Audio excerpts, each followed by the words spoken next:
بھلا جو شخص یہ جانتا ہے کہ جو کچھ تمہارے پروردگار کی طرف سے تم پر نازل ہوا ہے حق ہے، وہ اس شخص کی طرح ہے جو اندھا ہے، اور سمجھتے تو وہی ہیں جو عقل مند ہیں، جو اللہ کے عہد کو پورا کرتے ہیں اور قول و قرار کو نہیں توڑتے، اور جن رشتوں کے جوڑے رکھنے کا اللہ نے حکم دیا ان کو جوڑے رکھتے، اور اپنے پروردگار سے ڈرتے رہتے اور برے حساب سے خوف رکھتے ہیں، اور جو اپنے پروردگار کی خوشنودی حاصل کرنے کے لیے مصائب پر صبر کرتے ہیں اور نماز پڑھتے ہیں، اور جو مال ہم نے ان کو دیا ہے اس میں سے پوشیدہ اور ظاہر خرچ کرتے ہیں اور نیکی سے برائی کو دور کرتے ہیں، یہی لوگ ہیں جن کے لیے عاقبت کا گھر ہے، یعنی ہمیشہ رہنے کے باغات جن میں وہ داخل ہوں گے، اور ان کے باپ دادوں اور بیویوں اور اولاد میں سے جو نیکوکار ہوں گے وہ بھی بہشت میں جائیں گے، اور فرشتے بہشت کے ہر ایک دروازے سے ان کے پاس آئیں گے اور کہیں گے تم پر سلام ہو، یہ تمہاری ثابت قدمی کا بدلہ ہے،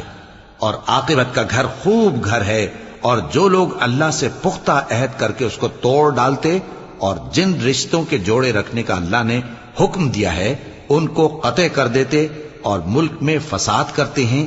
ایسوں پر لعنت ہے اور ان کے لیے برا انجام ہے۔ اللہ جس کا چاہتا ہے رزق فراخ کر دیتا ہے اور جس کا چاہتا ہے تنگ کر دیتا ہے، اور کافر لوگ دنیا کی زندگی پر خوش ہو رہے ہیں، اور دنیا کی زندگی آخرت کے مقابلے میں بہت تھوڑا سامان ہے۔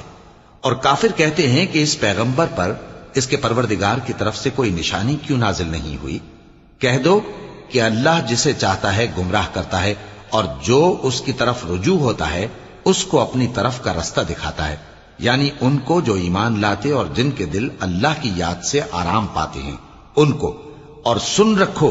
کہ اللہ کی یاد سے ہی دل آرام پاتے ہیں۔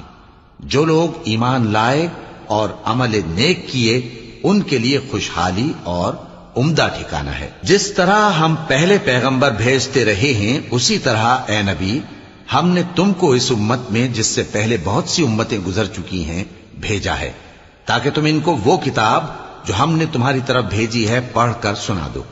اور یہ لوگ رحمان کو نہیں مانتے۔ کہہ دو وہی تو میرا پروردگار ہے، اس کے سوا کوئی معبود نہیں، میں اسی پر بھروسہ رکھتا ہوں اور اسی کی طرف رجوع کرتا ہوں۔